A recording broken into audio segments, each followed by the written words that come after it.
বাংলাদেশ করতে পেরেছে English channel বিজয়। আর আজকে এই বাংলাদেশ হাই কমিশনের পক্ষ থেকে যে আমাদের সংবর্ধনার ব্যবস্থা করা হয়েছে তার জন্য কৃতজ্ঞ, ধন্যবাদ। আমরা যদি বিশেষ করে আমি যদি বলি ইংলিশ চ্যানেলের এক্সপিরিয়েন্সটা, কখনোই কেউই এক্সপেক্ট করে না যে তার ইভেন্টের আগে কেউ অসুস্থ হয়ে যায়, বাট ইংলিশ চ্যানেলে এসে আমি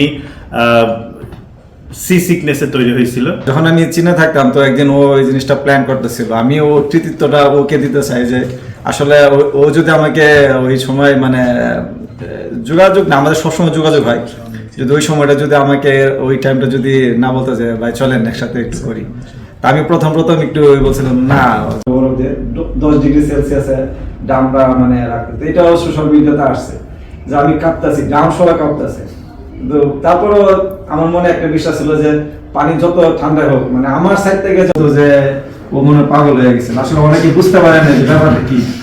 তারপর একবার আমি বললাম যে ঈদ গেছে তো গরু খেলে অনেক গরম লাগে, তো ডাবের পাশে থাকবে তো এলাকার মানুষ সবার প্রথমে প্রস্তুতি মানে ওগুলো ফিনিশিং করছে, তো আমাকে বলছে যে তুমিও রেডি থাকো।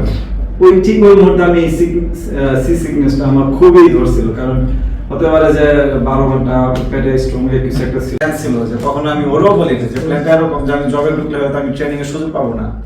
তো আমি চাই, কারণ আমি চাই না যে আমার জন্য যদি রিলে টিম হবে, কারণ একজন মেম্বার অসুস্থ, একজন মেম্বার যদি ডিসকোয়ালিফাই হয় তাহলে সবাই শেষ। এটা আমার মনের ভিতরে দেখিয়েছেন, আমরা অত্যন্ত গর্বিত, মুগ্ধ, এবং আমরা মনে হয় যে আপনারা একটা ট্রেন্ড সেট করলেন আর যে তরুণরা আছে তাদের জন্য।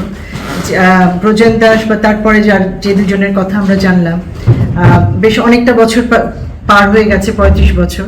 তা আমার মনে হয় যে আপনাদের এই সাফল্য যারা নতুন আছে, এই যারা নতুন সাঁতারু আছে তাদের জন্য একটা দিক নির্দেশনা বয়ে আনবে, এবং আমাদের জন্য আরও এরকম আরও গর্বের জায়গা, নতুন নতুন বিজয়ের ঘটনা আরও তৈরি হবে বলে আমার মনে হয়। তো অসংখ্য ধন্যবাদ আপনাদের, আমরা অত্যন্ত গর্বিত আপনাদের জন্য। ইংল্যান্ড থেকে ফ্রান্সে যাবে, সবাই ভাবছে যে ডানকি বা বর্ডার জাম্প করে যাবো, এমনও আছে যে আমরা সুইমিং করে যাবো, এটা কখনো কল্পনা করি নাই। মাঝখানে আমাদের ইললিগাল যারা এখানে আছে, মানে বিদেশি, বাঙালি না, আমাদের ভাবছে যে আমরা বাংলাদেশ থেকে ইংল্যান্ডে যাবো সুইমিং করে।